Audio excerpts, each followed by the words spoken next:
ఏపీలో వైసీపీ ప్రభుత్వ హయాంలో దాదాపు 700 కోట్ల విలువైన భూములకు అక్రమ రిజిస్ట్రేషన్లు జరిగాయంటూ Ibrahimpatnam retired sub registrar Dharmasingh CM చంద్రబాబుకు లేఖ రాశారు.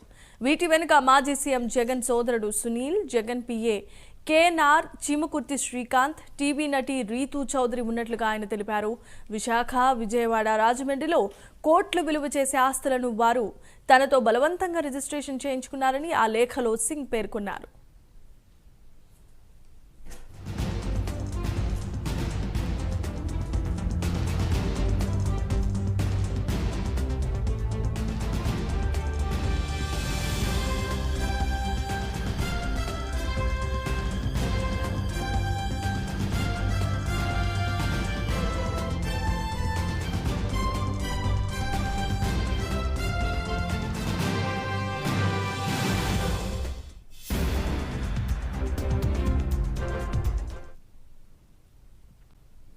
ఏపీలో వైసీపీ ప్రభుత్వ హయాంలో దాదాపు 700 కోట్ల విలువైన భూములకు అక్రమ రిజిస్ట్రేషన్లు జరిగాయంటూ Ibrahimpatnam retired sub registrar Dharmasingh CM చంద్రబాబుకు లేఖ రాశారు.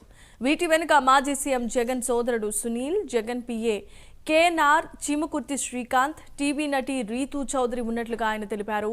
విశాఖ, విజయవాడ, రాజమండ్రిలో కోట్లు విలువ చేసే ఆస్తులను వారు తనతో బలవంతంగా రిజిస్ట్రేషన్ చేయించుకున్నారని ఆ లేఖలో సింగ్ పేర్కొన్నారు.